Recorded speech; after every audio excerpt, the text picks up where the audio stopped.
Hi, I'm Elizabeth from Elizabeth's Cozy Kitchen, Elizabeth's Healing Path. And this video is about why I will never do a fast ever again. Don't worry though, I still plan on doing cleanses. If I was out here like an hour ago, that tree would have shaded. Maybe I should have planned a shading device. No, I don't feel like it. I'll just be blinded. It's okay. So, I wanted to be outside though because I wanted to eat my watermelon outside. So it's watermelon day. Happy watermelon day. And I love watermelon. And last week was the first week that watermelon were like at the farmers markets, and I got a really good seeded watermelon. Although at the farmers market they don't have seeded watermelon, but I got one at the local store. Why do I get seeded? Because it is non-GMO. Naturally in nature, you can't get a seedless watermelon. How does the watermelon produce more watermelon? So I got some seeded watermelon. I'll get some more watermelon at the farmer's market tomorrow. So I listened to a book on tape on healthy at any size. And she talked about set weight points. What I wouldn't have given to known about this 10, 20, how long have I been doing fast? Like 10, 20 years ago? What I would not have given to have this information. So in the book they talk about how your body, there's lots of studies on this with both people and mice, that like we have a set weight points or a weight that our body is comfortably maintaining, right? And when you do things like go on a very calorie restrictive diet and your body thinks it's starving, then surprise, surprise, you put on more weight as soon as you try to go back to the way of eating. And it makes very sense because, okay, I'll give this story. And it's going to seem like it makes no sense, right? So I would go bike riding with my friend. I'm sorry, this watermelon just looks too good. And she would always say to me, you're faster than me. But she would get a block behind me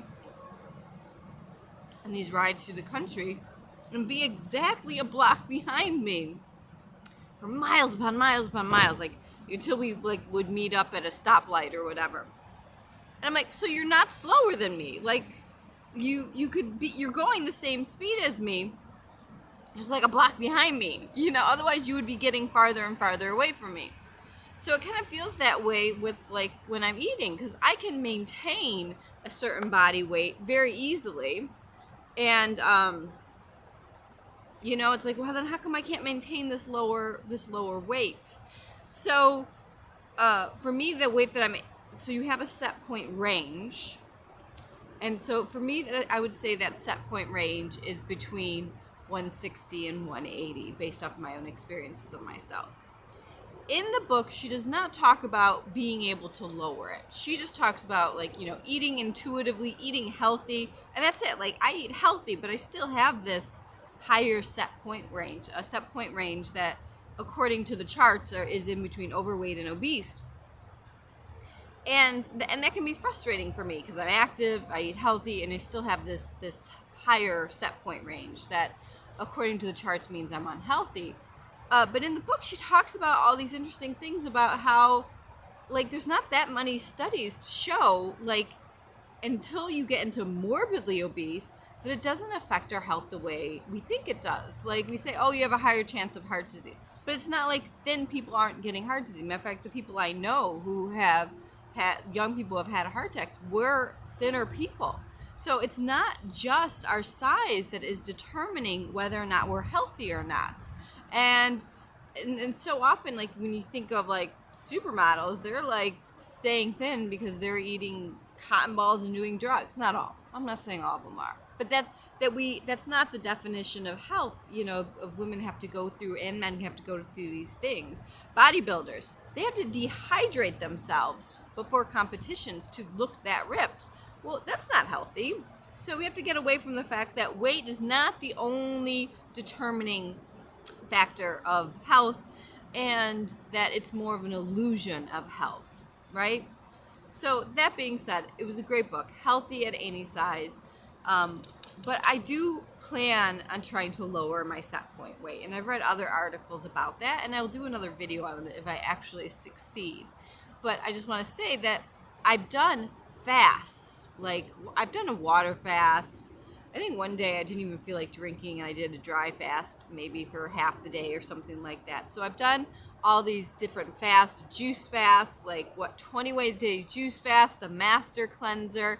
Now when you do the master cleanser, you can actually keep your calories up high enough, but I was under 500 calories for those. And yeah, you lose weight. But I always say doing a cleanse, and I don't want to talk about detox because it keeps being associated with like detoxing from alcoholism or drugs, and that's not what it is. It's a cleanse. It's just boosting our systems. We're just helping them out, just like you can help your cardiovascular system out. My dog's just wandering the yard, and we don't have a fence yet. I can't wait till I get to a fence and I don't have to kind of keep an eye on her while I do these videos. But like, so I still want to cleanse. So I want to say that, like, oh, sorry, like I do still think that cleansing, boosting my lymphatic system, giving it a little assist by what I eat is still really important to me. So, happy Watermelon Day. Today is the day of the watermelon cleanse. But I plan on doing this one a little bit differently. I do count my calories, and I plan on counting my calories during a cleanse, which I've never done before. But this one isn't to make sure I don't eat too much. This is to make sure I eat enough. So often when I do a cleanse, my calories can be so deficient, and it's going to be important for me to let my body know I'm not starving. This is not a famine. I'm still getting plenty of nutrition. You do not need to raise my set weight point. We do not need to gain more weight when I come off of it. And I know plenty of people who are thin, have always been thin, and they've done fast, and their set weight point has not gone up. But the amount of people I know who have used cleanses for weight loss, which I do think is a terrible reason to do a cleanse, personally, it's all in the diet culture. Like, a cleanse for me is about health. You know, the lymphatic system does extremely well on a mono fruit cleanse, which is what I'm about to do. So only eating watermelon for 3 days. And then we've got lots of videos on how my cleanse works. But then 7 days of 100% raw food, still having watermelon for breakfast, but no nuts, seeds, or oils, because fats, the lymphatic system does have a part to play in the digestive system with absorbing fats. So I want to give it a boost a little bit. Is she back there drinking from the fountain? I can't see her, but she's back there. Okay, and so I want to help my lymphatic system kind of like run a little bit more effectively. So fruits are a great way to do that. And I mean, juicing is also a great way to do that, but you're not getting any calories.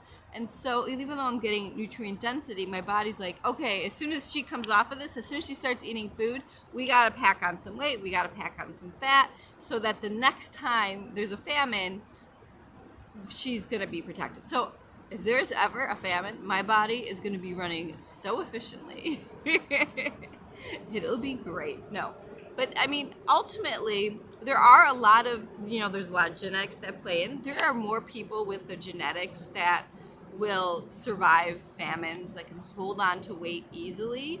This is actually a good thing, genetically speaking, 100, 200 years ago, because when there actually were famines, we were the ones that would survive, because our body was very efficient at using calories, and very efficient at holding on to weight for famine times. So, we do have a lot of people who are like this. So just you have to think of it from a genetic standpoint. I used to get so angry at my body that it wasn't thin easily, and things like that. But I have my body thinks it's doing a good thing, right? So I'm going on a watermelon. I feel like I'm rambling. I missed my mouth. So I'm starting my watermelon cleanse. So to do that, I had to in my calorie counter, it has balls, like watermelon balls as a calorie. So I didn't.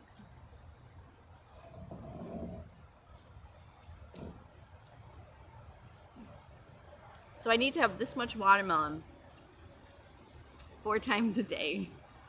This is 8 cups of watermelon and balls. I made balls. Normally, and I did that because I wanted to know if this was enough watermelon. I looked at this and go, I think this is 8 cup balls, but I balled it so I would be sure. This is normally how I eat my watermelon. I just cut off the back end and I just eat it with a spoon. It was so much easier, less time consuming. So now I know that this is 8 cup balls, so I just can just have that. So you need to have 8 cups of watermelon. She's just sitting back there. 4 times a day is to give me enough calories so that my body does not think that we're in a famine, I'm not starving, I'm thriving, just giving my body a little bit of a break. Actually even strained out some of the seeds from the juice that was in the bottom of this, so I have watermelon juice. You can also juice a watermelon. I'm looking into making some watermelon like ice cream or sorbet, but like not adding sugar, just putting watermelon in my ice cream maker. So I might do that as well to see how that turns out. But if you're interested, if you have been struggling with your weight and you're like, there's a piece missing, I just don't understand, hey, check out Healthy at Any Size. I'm not following it strictly. Like, I'm trying to find my own plan for my own body, but I really love that information, and I'm using it to kind of construct what works for me. But yeah, it's a good book. It's a good book, and we really need to get rid of and stop with the sizeism and with the fat shaming. I personally, I would like my set point to be lower, simply because it's so much easier when I'm lower. We move around and my activity levels, and I'm very active, and I just find it easier with my body when I am. But it's also about me letting go of being a lower weight, that like my friends who can get down to 120, and that's just not going to be a healthy size for me. So kind of dealing with my own issues around my body size, and that my body is not against me. Have you guys ever, when I'm in pain, I do the same thing. Like, what is my body doing? Like, like it's against me. Your body's not against you. And also, like, the studies have shown that it's, unless you're, whenever I go to the doctor, it's like my blood pressure is great and my blood sugar is great. Everything is great chart-wise. And so I know that I am healthy even if I'm at this size. And the studies have even shown that, again, going up and down is what's really hard on your body. The yo-yo dieting is what's really hard on your body, even more than if you were just to stay at a heavier size and maintain it. So there's so many studies out there on, again, being healthy, and you could be healthy at any size. And I just want to feel healthy. And part of that is I always feel amazing when doing a watermelon cleanse. And I kind of want to do a grape cleanse, but I only have like 3 bunches of grapes this year. I don't know if it's going to happen. But in the fall, I do like doing a grape cleanse as well. But the watermelon is just my favorite. So I'm going to be doing a watermelon cleanse. I invite you to try along with me. Have you ever done a mono fruit cleanse? Comment below. I would love to hear your own experiences with your set weight points. Again, it's not just one point, it's like a range. And when I look at, and because I've been counting my calories since I've been like 18, MyFitnessPal has been around for that long, I can actually see, like, holy cow, like I can see where my set point range happened, like how long I maintain that and stuff like that. So it's very interesting. For me, I just love learning more and more about my body and how to help it thrive. And Healthy at Any Size really was a good book for me to read. And I wish I wouldn't, I wonder if I would have known about this 10 years ago, or right before I did my 21-day juice cleanse, if I would have found out that, like, hey, this is going to raise your set point weight a little bit, like, when you do this, if I still would have done it. It's interesting. I wish I would have known about that. So thanks for watching, and until next time, mangia fresca.